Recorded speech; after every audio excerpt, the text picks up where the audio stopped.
Hi, I'm Dr. Sabina Brown with the Faculty and Staff Assistance Program, and today I want to guide you through a gentle practice that can reshape how we lead ourselves with a little more intention and a little less criticism. Because inside of each of us, there's this voice. That voice acts like an internal authority. It's this voice that tells the other parts, which can be our wants, our needs, our fears, maybe our feelings, what's actually going to happen. So this voice decides, it can justify, it can explain. It might say things like, we're not spending money on that, or that's not safe, or you don't have time for this. Sometimes this inner authority is familiar. It might even sound like someone you know. For example, my dad used to say, a penny saved is a penny earned. And now when I'm eyeing like a pair of $400 boots, I can hear that voice and it keeps me from buying those boots and maybe saving a lot of pennies. So in that case, it's helpful. It's guiding me with these values that I'm aligned with. But other times that voice, it can be not so kind. It can be sharp or judgmental or dismissive. It might say, you're too much, or you're always messing things up, or why can't you just get it together? And instead of helping, it starts to limit. And sometimes it makes us feel like we're the problem. It pushes us or corrects us or shames us in ways we'd never speak to someone we love. But here's some good news. This inner voice can change because the mind is changeable and so is the brain that houses it. Research in neuroscience shows that even small, repeated mental habits like softening your tone or breathing into discomfort or remembering your values can physically reshape the brain. This is called experience-dependent neuroplasticity. Moment by moment, what you rest your mind on becomes what your brain and mind are shaped by. So if you practice criticism, your brain wires for fear and reactivity. But if you practice compassion, your brain wires for calm, strength, and connection. So we can do something to start this process now. We're going to try a short exercise of awareness and imagination of what it might feel like to shift this voice of your inner authority to a voice that leads with values you're aligned with. To begin with, start by bringing to your mind a time in your life when you felt encouraged, supported, or motivated by someone in a leadership role. And so this person could be a great boss, or maybe a teacher who saw something in you, or a parent who showed up when it mattered, or even a peer who simply carries an air of authority and has values that you deeply respect. If you're struggling to think of someone, this might be a person you see in the public eye, or even someone in a television show or a movie. So now take a moment and try to picture their face. Or remember the tone of voice. What was it about their way of being that made an impact on you?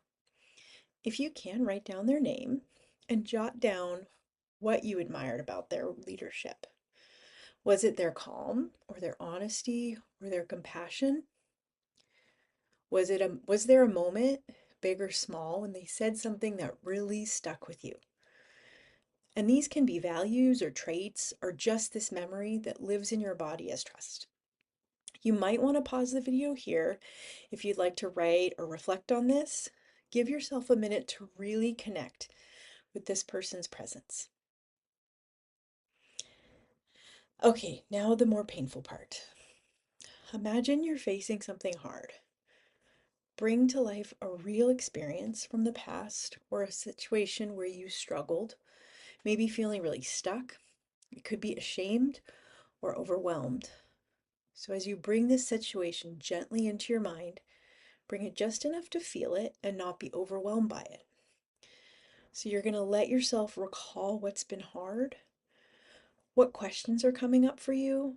What kind of guidance are you hoping for here? What are you unsure about? This might be a time to pause the video again. Now, imagine the person you wrote about is sitting with you, not just in the past, but right here, right now. What would they say about this moment?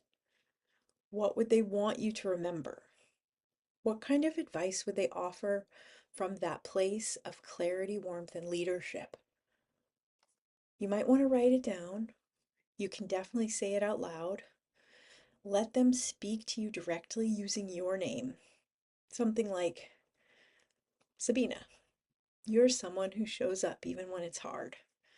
Or, Sabina, you meet challenges with grace. You can conquer this. So here you let their voice guide you. Let them speak from those values you admired, the way they saw your potential even when you couldn't. Again, maybe pause the video. And now, imagine they're not just sitting beside you, but speaking from within you. This isn't just a memory, it's a part of you now.